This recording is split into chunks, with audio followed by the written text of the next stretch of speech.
அஸ்ஸலாமு அலைக்கும். Hi friends, எல்லோரும் எப்படி இருக்கீங்க? இன்றைக்கி நம்ம சேனலில் கொஞ்சம் காரசாரமாக நல்ல டேஸ்ட்டாக ஈஸியாக செய்யக்கூடிய ஒரு குழம்பு ரெசிபி தான் செய்ய போகிறோம். வாங்க இதை எப்படி செய்கிறது அப்படிங்கிறத பார்த்துடலாம். காய்கறிகள் இல்லாத டயத்தில் கண்டிப்பாக இந்த குழம்பை நீங்கள் ட்ரை பண்ணி பாருங்கள். இது செய்ய ஃபஸ்ட்டு ஒரு பேன் வச்சு ஹீட் பண்ணிக்கோங்க. கண்டிப்பாக இந்த குழம்புக்கு நீங்கள் நல்லெண்ணெய் தான் சேர்க்கணும். ஒரு 4லிருந்து 5 டேபிள் ஸ்பூன் வரைக்கும் நீங்கள் சேர்த்துக்கலாம். இது கூடவே ஒரு 1/4 டீஸ்பூன் போல் கடுகு, ஒரு 1/4 டீஸ்பூன் போல் வெந்தயம், 1/4 டீஸ்பூன் போல் ஜீரகம் 3ஐயும் சேர்த்து நல்லா பொரிய விட்டுருங்க. இப்போ நம்ம இதுக்கு சின்ன வெங்காயம் தான் சேர்க்க போகிறோம். கண்டிப்பாக சின்ன வெங்காயம் சேர்த்துனிங்கன்னா டேஸ்ட் ரொம்பவே நல்லாயிருக்கும். நான் ஒரு 15லேருந்து 20 போல் சின்ன வெங்காயம் எடுத்திருக்கேன். ரொம்ப பெரிய சைஸாக இருந்தால் 2ஆக கட் பண்ணி சேர்த்துக்கோங்க.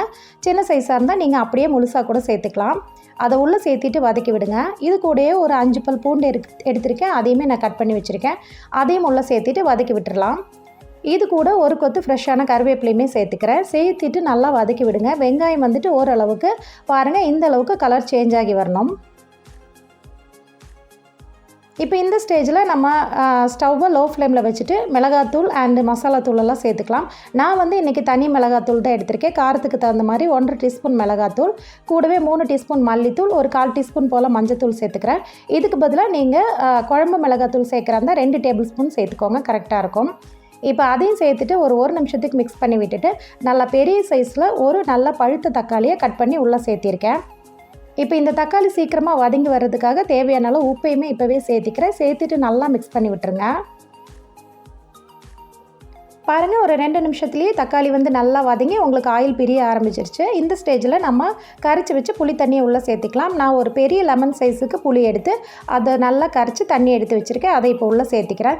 சேர்த்திட்டு நம்ம இதை மீடியம் ஃப்ளேம்லேயே ஒரு 4 நிமிஷத்துக்கு விட்டுருவோம். எக்ஸ்ட்ரா ஒரு 1 டம்ளர் தண்ணி சேர்த்துருக்கேன். இப்போ இது கொதிக்க ஆரம்பிக்கட்டும். இது கூடவே நம்ம தேவையான அளவு பெருங்காயத்தூளையும் சேர்த்துக்கலாம். இப்போ பாருங்கள், ஒரு 5 நிமிஷம் போல் மீடியம் ஃப்ளேமில் நல்லா கொதிச்சு இந்த அளவுக்கு வந்துட்டு நல்லா திக்கான கன்சிஸ்டன்சி உங்களுக்கு வந்திருக்கு. இதில் நான் ஒரு அரை கைப்பிடி அளவுக்கு தேங்காயை துருவி அதோட பால் எடுத்து வச்சுருக்கேன். அதை உள்ளே சேர்த்துக்கிறேன். தேங்காய் பால் உள்ளே சேர்த்துனோடனே ரொம்ப நேரம் கொதிக்க விடக்கூடாது. ஒரு நிமிஷம் மட்டும் லைட்டாக கொதி வந்தோடனே நீங்கள் ஸ்டவ் ஆஃப் பண்ணிவிடுங்க.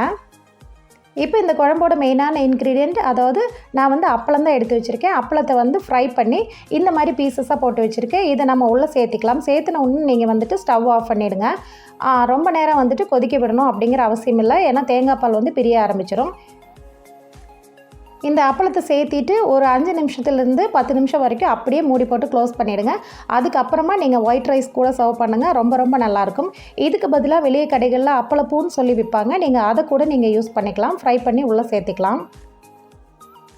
இந்த குழம்பு செய்ய டோட்டலாக ஒரு 10 நிமிஷம் இருந்தாலே போதுங்க. காய்கறிகள் எதுவும் இல்லாத சமயத்தில் கொஞ்சம் சுருக்குன்னு ஏதாவது சாப்பிட்ணும் அப்படின்னு நினச்சிங்கன்னா கண்டிப்பாக இந்த அப்பளத்தை வச்சு நீங்கள் இந்த குழம்பு ட்ரை பண்ணி பாருங்கள். ரொம்ப டேஸ்ட்டாக இருக்கும். சைட் டிஷ் கூட எதுவுமே தேவைப்படாது.